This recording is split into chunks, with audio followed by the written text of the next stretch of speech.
Hey there, welcome to another episode of Cooking with Violet Vixen. As it's our third birthday, or my third birthday, my cooking show, what better way to celebrate than with a nice sweet treat named after the holiday I no longer celebrate. It is called White Christmas Squares. Here's what we need.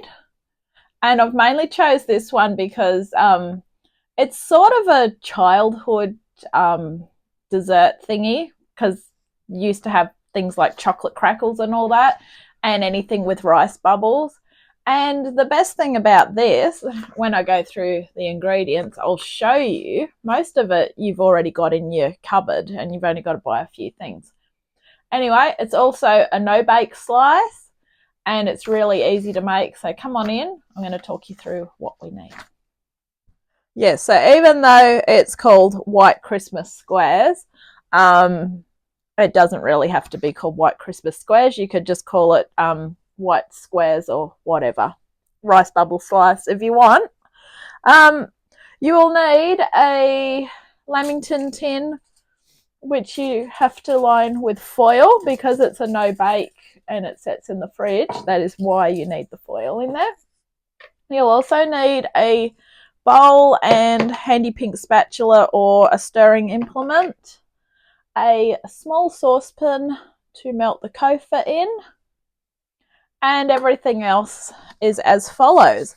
1¼ cups of rice bubbles. Well, that's one of my breakfasts once a week, rice bubbles, so they were on hand, so that's one tick for me.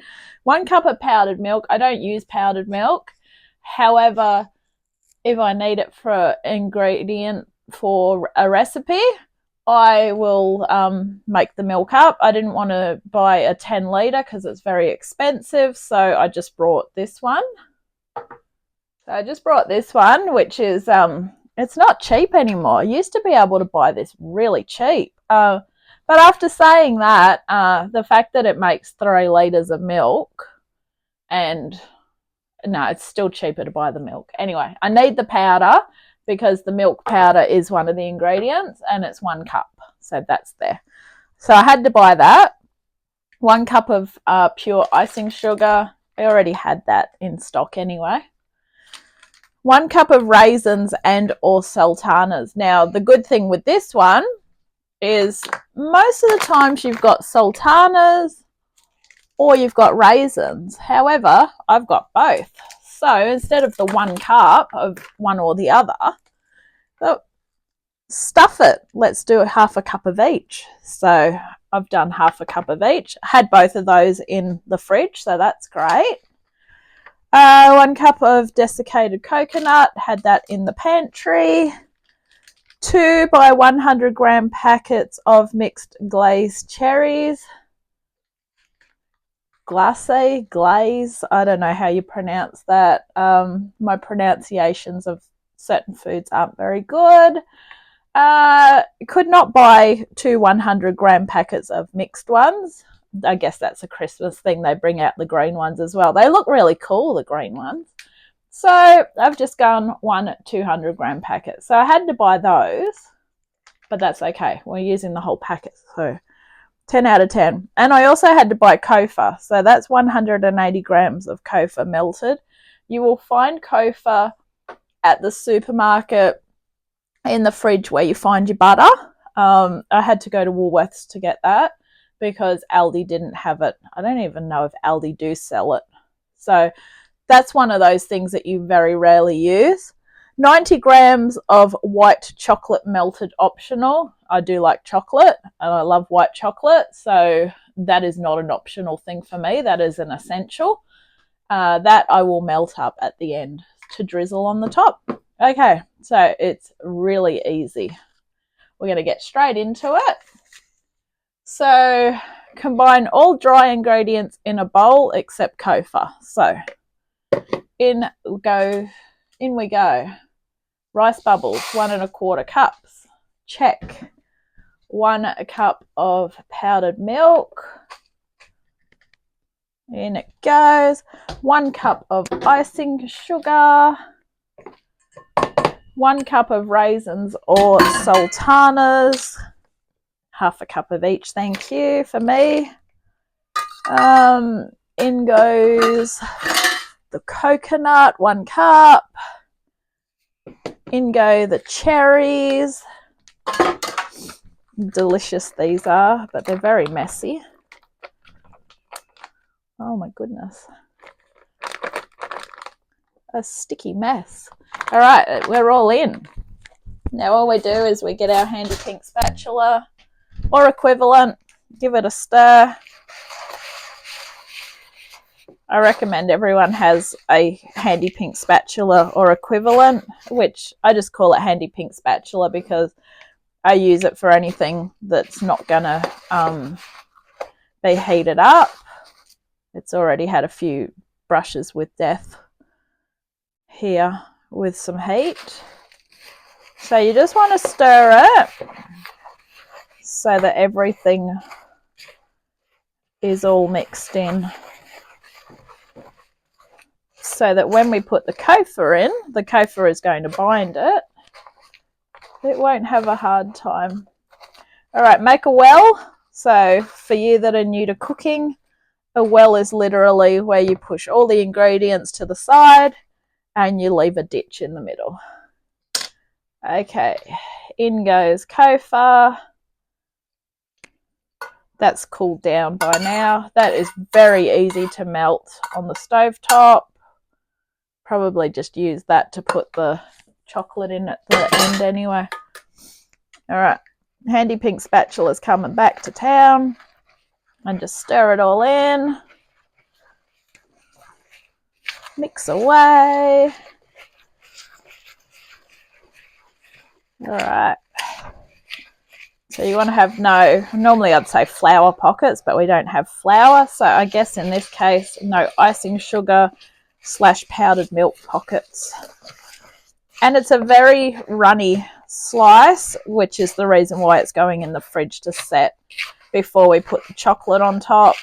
I am tempted to do the chocolate on top, but something tells me if I do that, the chocolate's going to end up in it, not on it. And then that's not going to be good. So I'm just going to do as I'm told with this recipe. Okay. Just keep mixing. Mix it all in. So the kefir is basically just the super glue that's going to bind it all together. All right, when you think you're happy with how it looks, it might still look a bit floury. That could be coconut as well. Icing sugar is just going to dissolve because it's sugar. There's a lot of sugar in that, I guess. Okay, grab your foil-lined pan over and put it in the middle. If you see any dry spots, just give them a mix as you go. All right. Sort of want to do this before it starts to set, I guess. Here we go. All right.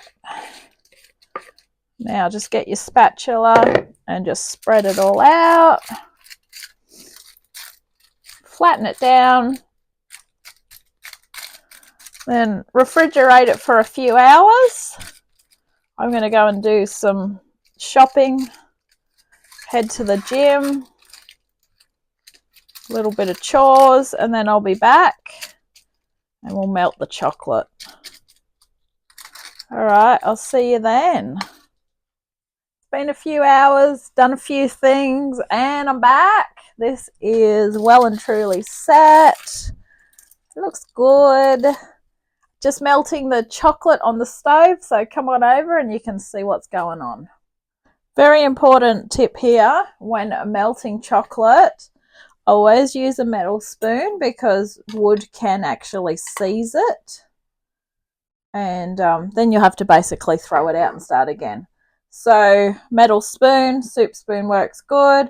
I've just put the white chocolate straight into the same saucepan that I had for the kofa because it's going on top of it anyway, so it's all good. So once this is melted, all we're going to do is drizzle it on top, pop it back in the fridge, leave it a while, let it set, and then you can cut it into squares. Now, according to this, it says it will make about 48 squares. So 48 squares means they're going to be pretty small. So therefore, I guess that's their way of saying it's going to be a pretty sweet treat. So anyway, let's get this melted and I'll be back. Okay, we have melted chocolate. So I'd just get the spoon and just drizzle it over. Go sort of wavy with it. Backwards and forwards. Beautiful. All right, then pop it back in the fridge till whenever you're ready to cut it. Cut it into about 48 squares, or 1 or 2 if you really want big squares. Entirely up to you. Thank you for watching this episode of Cooking with Violet Vixen. This is our birthday special, I guess you could call it. White Christmas squares, aka rice bubble slice, I'll call it. Thanks again. Hit subscribe because you never know when I'm going to surprise you. Thanks again for all your support. Bye.